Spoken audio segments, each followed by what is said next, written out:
ஹாய்ப்பா, வணக்கம். பிகினர்ஸ்க்கு வந்து நான் கொஞ்சம் டிப்ஸ் சொல்லலான்ட்டு இந்த வீடியோ அ எடுத்துக்கிட்டு இருக்கேன். ஃபர்ஸ்ட்டு டிப்ஸ் என்னன்னு பார்த்தீங்கன்னா, துணி வந்து நம்ம ப்ளவுஸ் கட் பண்ண உட்காரும் பொழுது, கட் பண்ணும் பொழுது, ஆரம்பிக்கும் பொழுது, ஃபர்ஸ்ட்டு அந்த நம்ம பீஸ் வந்து அந்த ப்ளவுஸ் பீஸ் வந்து கரெக்ட்டா சரியான அளவு இருக்குதா அப்படின்ட்டு நம்ம ஃபர்ஸ்ட்டு பார்த்துக்கணும். அ அது வந்து நம்ம நார்மல் பீஸா இருந்தா ஓகே. அதே லைனிங் ப்ளவுஸ வெட்டுறோம் அப்டின்னா, லைனிங் பீஸ் வெட்டுறோம் அப்டின்னா, அந்த சாரீ குடுத்துருப்பாங்க இல்லையா? சாரீனுடைய ப்ளவுஸ் இருக்கும் இல்லையா? அந்த லைனிங்கோட ப்ளவுஸு 2 நம்ம தனித்தனியா கூட சில சமயம் நான் ஃபர்ஸ்ட்டு லைனிங் வெட்டிட்டு, அப்புறம் ப்ளவுஸ் வெட்டலான்னு கூட லைனிங்க கூட வெட்டலாம். ஆனா, அந்த லைனிங் வெட்டுறதுக்கு முன்னாடி சேரீல அதுக்கு அந்த ப்ளவுஸ் குடுத்துருக்குற அந்த லைனிங்க்கு குடுத்துருக்குற சாரீன்ற ப்ளவுஸ் வந்து கரெக்டான அளவா இருக்கான்னு ஃபர்ஸ்ட்டு செக் பண்ணிக்கணும். செக் பண்ணிட்டு வெட்ட ஆரம்பிக்கலாம். ஓகே. நெக்ஸ்ட்டு வந்து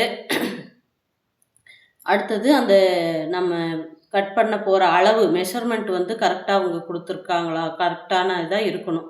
அதை அல்லது அளவு ப்ளவுஸ் கூட கொடுத்துருப்பாங்க. அந்த அளவு ப்ளவுஸும் கரெக்டாக இருக்கா, அவங்க குறிப்பு ஏதாவது கொடுத்துருப்பாங்க. அதாவது ப்ளவுஸ் கொடுக்கறதுக்கு முன்னே ஏதாவது ஆல்ட்ரேஷன் வந்து சொல்லியிருப்பாங்க. லூஸு, டைட்டு, ஹைட்டு கம்மி அப்படின்ட்டு.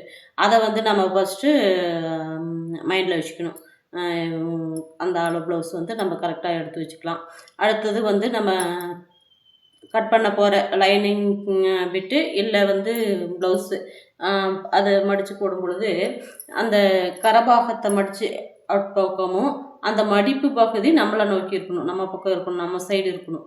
அப்படி தான் மடித்து போட்டு இப்போ நான் வீடியோவில் போட்டிருக்கேன் பார்த்தீங்களா? இது வந்து மடிப்பு பகுதி, இது வந்து மடிப்பு பகுதி, இது வந்து அவுட்டில் வந்து கரைப்பகுதி. இந்த மடிப்பு பகுதி வந்து நம்மளை பார்த்து இருக்கணும். அந்த இதில் தான் இந்த நூல் வந்து நெட்டு நூல். அந்த நெட்டு நூல் வந்து இந்த நெட்டு நூல் வந்து உயர பகுதியாக வரணும். இந்த குறுக்கு நூல் வந்து உடம்பு பாடி சுற்றளவு பகுதியாக வரணும். எந்த ப்ளவுஸ் வெட்டும் பொழுதும் இது மாதிரி வந்ததுனா தான் நம்ம ஸ்டிச் பண்ணும் பொழுது வந்து கரெக்டாக பர்ஃபெக்டாக அமையும் ப்ளவுஸ் வந்து. அதனால் இந்த ப்ளவுஸ் வந்து இந்த மெட்டீரியல் மடித்து போடும்பொழுது, கட் பண்ணி உட்காரும் பொழுது இதையெல்லாம் பார்த்து கரெக்டாக பார்க்கணும். கரெக்டானு பார்க்கணும். நம்ம மடித்து போட்டிருக்கிறது கரெக்டாக இந்த மாதிரி தான் மடித்து போடணும் அப்படின்னு தெரிஞ்சிருக்கணும். அடுத்தது வந்து அந்த அளவு ப்ளவுஸ் நமக்கு கொடுத்துருப்பாங்க. அந்த அளவு ப்ளவுஸில் வந்து நம்ம நோட் பண்ணியிருப்போம். இது ஒன்றாவது அளவு ப்ளவுஸில் நோட் பண்ணியிருப்போம், இல்லை நோட்டில் நோட் பண்ணியிருப்போம்.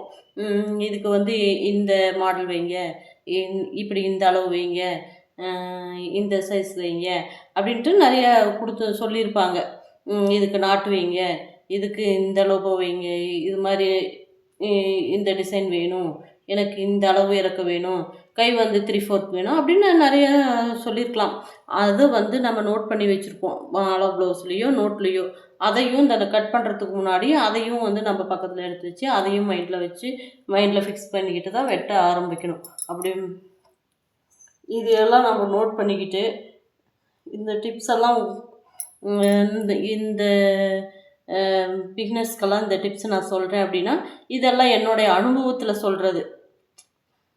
நான் வந்து அந்த வந்து அது மாதிரி சில சமயம் எனக்கு வந்து நடந்திருக்கு. நான் கட் பண்ண லைனிங் வந்து கட் பண்ணியிருப்பேன். அப்புறம் மறுபடியும் ப்ளவுஸ் கட் பண்ணலான்ட்டு எடுத்து போடும் பொழுது அந்த சாரீனுடைய அளவு வந்து லென்த்தே கம்மியாக இருக்கும். அதில் ப்ளவுஸ் கட் பண்ணால் சாரீக்கு பத்தாது. அந்த ப்ளவுஸ் பிட்டு நம்ம கம்மியாக இருக்குது. இப்போ நம்ம 30 சைஸ் அப்படின்னா அவங்க நம்ம 80 பாயிண்ட் இப்படி 90 பாயிண்ட் எடுத்து கொடுத்துருந்தா கூட ஓகே. அந்த 30 சைஸ்க்கு மேலே 1 மீட்ரு நமக்கு எடுத்து கொடுத்துருக்கணும். லைனிங்கும் எடுத்து கொடுத்துருக்கணும். சாரியில் இருக்கிற ப்ளவுஸும் வந்து அதுக்கு ஈக்குவலாக இருக்கணும். அப்போ தான் வந்து அந்த ப்ளவுஸ் தைக்க முடியும். கரெக்டாக வெட்டி தைக்க முடியும். அதையே நம்மள செக் பண்ணிக்கலாம். அதே ஒரு 40 சைஸ்க்கு மேலே போச்சுன்னா நம்ம வந்து ஒரு மீட்டருக்கு மேலே நம்ம வந்து லைனிங்கோ இல்லை சாரியில் இருக்கிற ப்ளவுஸ் வந்து இருக்கணும். அப்படிங்கும் பொழுது தான் நமக்கு வந்து கரெக்டாக இந்த அளவு ப்ளவுஸ் அளவு வந்து நமக்கு கரெக்டாக கட் பண்ணலாம். அது இதையெல்லாம் மைண்ட் செட்டில் வச்சுக்கிட்டு நம்ம கட் பண்ணோம்னா தான் நம்ம கரெக்டாக வந்து கட்டிங் சரியாக வரும். அது ஸ்டிச் பண்ணும்பொழுது ப்ளவுஸும் சரியாக வரும்.